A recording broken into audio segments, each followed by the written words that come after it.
პირობებით უნდა დასრულდა შეიარაღებული კონფლიქტი, თუმცა გუშინ მომხდარი ამბების ფონზე უკვე აქტიურად დაიწყო საუბარი იმის შესახებ, რომ ბევრი რამ იცვლება ტრანსატლანტიკურ ურთიერთობებში. ჯეოკეისის თავდაცვისა და უსაფრთხოების მიმართულების მკვლევარი გიორგი ანთაძე შემოგვიერთება ახლა პირდაპირ ეთერში და სწორედ ის უპასუხებს ევრონიუს ჯორჯიას შეკითხვებს. მოგესალმებით გიორგი და მადლობა უპირველესად გადაცემაში მონაწილეობისთვის. მადლობა თქვენ მოწვევისთვის. მოდი დავიწყოთ საუბარი ასეთი კითხვით, აი რა ტიპის გეოპოლიტიკურ ცვლილებებს ვადევნებთ ჩვენ ახლა თვალს, რამდენად აისახება ეს ცვლილებები ევროპის უსაფრთხოებაზე და შეუძლია თუ არა ევროპას ამერიკის გარეშე დაიცვას როგორც საკუთარი თავი, ისე სამეზობლო. ჩვენ უკვე ძალიან დიდი ხანია ვსაუბრობთ იმაზე, რომ უკრაინაში ომი ეს არ არის მხოლოდ რაღაცა ლოკალური მოვლენა, ან კონტინენტური მოვლენა, არამედ სახეზე გვაქვს ცდილობა რომ რუსეთმა სხვა ავტოკრატიულ სახელმწიფოების ხარდაჭერით ფაქტობრივად გადაწეროს საერთაშორისო ურთიერთობების დღის წესრიგი, გადაწეროს სოფლიო წესრიგი და თუ იგი ამ გზაზე წარმატებული იქნება, ჩვენ შეიძლება ვთქვათ, რომ აქამდე არსებული ასე ვთქვათ ლიბერალურ დემოკრატიულ ღირებულებებზე დამყარებული საერთაშორისო ურთიერთობები დასასრულისკენ მიდის. ბუნებრივია აი ესეთ მოცემულობაში გუშინდელ ასე ვთქვათ გავრცელებულ ინფორმაციას და განსაკუთრებით ფორმას თუ როგორ გავცელდა ძალიან დიდი მნიშვნელობა აქვს. ანუ რიტორიკა გუშინდელი განცხადებების იყო ის ერთ-ერთი მთავარი პრობლემა, რადგან აი თქვენს მიერ სიუჟეტშიც იყო ძალიან თვალნათლივი გავრცელებული ასე ვთქვათ ევროპული ლიდერების განცხადებები, ვინაიდან ჯერ კონკრეტული გეგმებზე საუბარი ძალიან ძნელია. და ასეთ დროს, როდესაც ფაქტობრივად არ ხდება უკრაინის მხარის გათვალისწინება და პირდაპირ ღია ტექსტით არის საუბარი ტერიტორიების დათმობაზე ან შეუძლებლობაზე საერთაშორისო სამართლის ნორმების რეალიზაციისა, ეს ყველაფერი ძალიან ცუდად მოქმედებს სწორედ აი აქამდე არსებულ საერთაშორისო ურთიერთობების წესრიგზე და წყალს ასხავს პირდაპირ რუსეთის წისქვილს. ამიტომ რიტორიკა, რა თქმა უნდა, მოსაწონი ნამდვილად არ იყო. თუმცა ჩვენ ჯერ კიდევ არ ვიცით ის კონკრეტული ასე ვთქვათ ფორმა, რა შინაარს მიიღებს ეს მოლაპარაკებები და რეალურად რა ფორმულაზე შეჯერდებიან მხარეები. დიახ, აი ზუსტად ამ ნაწილში მინდა დაგისვა შეკითხვა, ანუ რუსეთსა და უკრაინას შორის დაგეგმილ მოლაპარაკებებს ეხება ჩემი მომდევნო შეკითხვა. იკვეთება თუ არა რეალურად აი იმ ინფორმაციიდან გამომდინარე, რაც ახლა გვაქვს, რა მოვლენებსაც ვადევნებთ თვალს, სამშვიდობო მოლაპარაკებების კონტურები და რისი დათმობა შეიძლება მოუწიოს ერთი მხრივ რუსეთს და მეორე მხრივ უკრაინას აი ამ პროცესში. მესმის რომ რაღაცა კონკრეტული გეგმის წარმოქმნა რთული იქნება, მაგრამ დაახლოებით თქვენი პროგნოზი შაბეჭდილება როგორია ამ ნაწილში?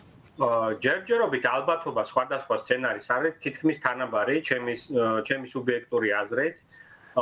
მე ვფიქრობ, რომ ყველაზე ნაკლები ალბათობა არის, რომ უკრაინამ დღეს სამხედრო სიტუაციიდან გამომდინარე შეძლოს მაგალითად მოლაპარაკებების მაგიდაზე სრულად იმ ინტერესების რეალიზება, რაც მას უნდა, ეს საუბარი არის თუნდაც ომის დაწყების წინა დღეებში არსებულ სიტუაციაზე 22 წელს გულისხმობ.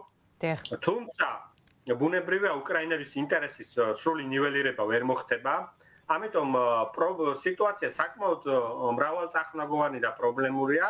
თუმცა რაღაცა ისეთ შეთანხმება უნდა მოხდეს, რადგან რუსეთი შეძლებს თუნდაც პუტინი თავის აუდიტორიასთან ყველაზე მინიმუმ სათანადოდ ასე ვთქვათ შეფუთვას და გაკიდვას, ხო? მაგრამ ამ მომენტისთვის კონკრეტულად რა შეიძლება იყოს ეს, განსაკუთრებით თუ ჩვენ ვსაუბრობთ კონკრეტული უსაფრთხოების გარანტიებზე უკრაინისათვის, ძერ ძნელი საქმელია, იმიტომ რომ აქ არამხოლოდ ომის დასრულების მდგომარეობაზე არის, ხო, უშუალოდ უკრაინის ასე ვთქვათ ტერიტორიაზე სად გაივლის ახალი de facto საზღვარი, ხო?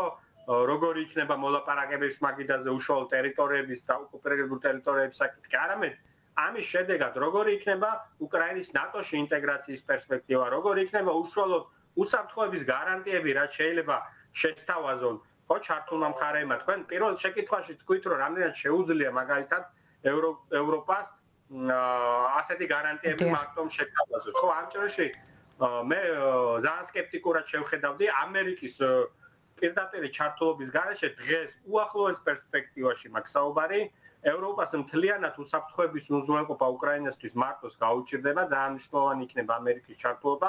ამიტომ ყველა მხარეს გარკვეული კომპრომისზე წასვლა მოუწევს. უნებრივია ტრამპის გარკვეულ რენომე და პრესტიჟიც დევს სასწორზე ერთის ხრივ, რომ არ მისცეს საშუალება პუტინს ასე თქვა სრულად გამარჯვებული გამოვიდეს.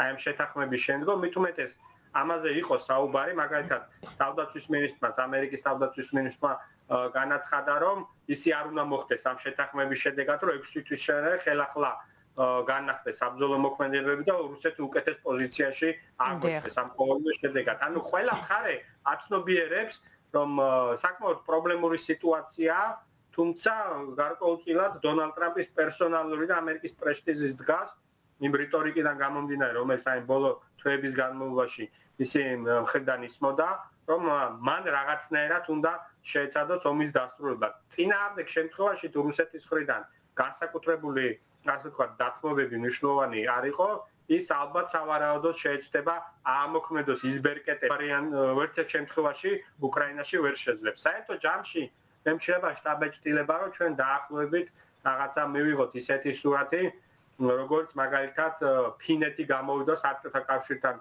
ომიდან, ესა მეორე მსოფლიო ომის წინ, გარკვეული ტერიტორიების ასე ვთქვათ დათმობა მოუწია, თუმცა მას შეინარჩუნა სახელმწიფოებრიობა, შეინარჩუნა სუვერენიტეტი და როგორც სახელმწიფოდ განვითარდა, ჩვენ ყველამ კარგად ვიცით, დღეს ის ნატოს წევრი არის, უკრაინასაც შეუძლია შესაძლოა გარკვეულწილად რაღაცა ესეთი სცენარი დაუდგეს. თუმცა კიდევ ერთხელ დაჩქარებულ დასკვნებს ნუ გამოვიტანთ, ბოლო-ბოლო საუბრობთ ევროპის ყველაზე დიდ სახელმწიფოზე, 35 მილიონიანი მოსახლეობის მქონე ქვეყანაზე, რომელსაც დღეს ალბათ ევროპაში არა მარტო არამედ სოფიოში ყველაზე გამოცდილი შეიარაღებული ძალები ყავს.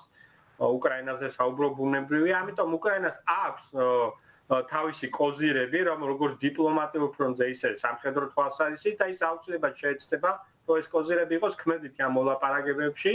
უბრალოდ მე კიდევ ერთხელ ხაზი მინდა გაუსვა, რომ რიტორიკის ის ფორმა, რაც ბოლო დღე გუშინ ჩვენ მოვისმინეთ, თუნდაც განცხადებები, რომ ღმერთმა დაალოცოს უკრაინელი და რუსი ხალხი ტრამპის მხრიდან და მსგავსი რიტორიკა უკრაინისთვის ძალიან ასე ვთქვათ მძიმე მოსასმენი არის, იმიტომ რომ ეს არის მსხვერპლი სახელმწიფო აგრესიის და თითქმის არავინ დღეს საერთაშორისო არენაზე, განსაკუთრებით ამერიკული მხრიდან არ საუბრობს აი ამ კონკრეტულ ასე ვთქვათ მომენტებზე, რომ უკრაინა არის დღეს მსხვერპლი და რომ წინააღმდეგ ესეთი ბრუტალური აგრესია. გიორგი, თქვენ ისაუბრეთ რიტორიკაზე, რომელსაც ძალიან დიდი მნიშვნელობა აქვს ხო ამ პროცესში. ეს რიტორიკა რას ნიშნავს ისეთი ქვეყნებისთვის, როგორიც არის მაგალითად საქართველო, აი ქვეყნებისთვის, რომლებიც არიან ეგრეთ წოდებულ ნაცრისფერ ზონაში. და როგორ ფიქრობთ, დაუშვებს თუ არა ახალი ადმინისტრაცია იმას, რომ ეს ქვეყნები და პირველ რიგში საქართველო დარჩეს ეგრეთ წოდებულ რუსულ ზონაში? იცით რა არის, ჩვენ საუბრის დასაწყისში ვახსენეთ, რომ საერთაშორისო წესრიგის ტრანსფორმაციის მცდელობა ავტოკრატიული სამყაროდან დემოკრატიულ ასე ვთქვათ სამყაროზე შეტევა, ხო, მათ შორის ეს უკრაინის ომი ერთ-ერთი მთავარი ასეთი მოვლენა არის ამ მიმართულებით. საერთაშორისო წესრიგისთვის იმაზე, რაზე ჩვენ საუბრობთ, აი ეს რიტორიკა იმ მხრივ არის დამაზიანებელი, რომ როდესაც საერთოდ აცლი ღირებულებით ასე ვთქვათ შინაარს, ხო და მთლიანად ძალის და რაღაცა ესეთი პირდაპირი მოლაპარაკებების გარკვეულ რაღაცა ბარტერის ფორმას ამსგავსებ ამ მოლაპარაკებებს, ხო?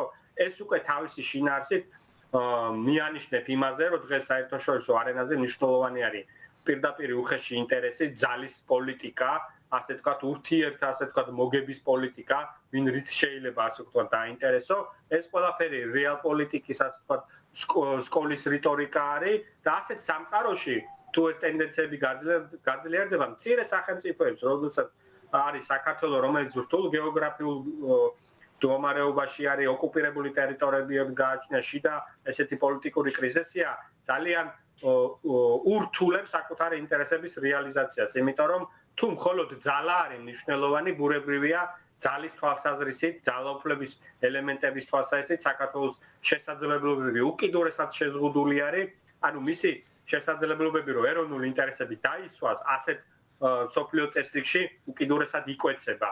ამიტომ ეს ყველა იმ ქვეყნისათვის, რომელიც აი დაახლოებით საქართველოსთან მდგომარეობაში იმყოფება, ძალიან სერიოზულ გამოწვევას წარმოადგენს დღესაც და მომავალში თუ ეს ტენდენციები გაგრძელდება, კიდევ უფრო გაართულებს აი ამ ხრივ ქვეყნების მდგომარეობა.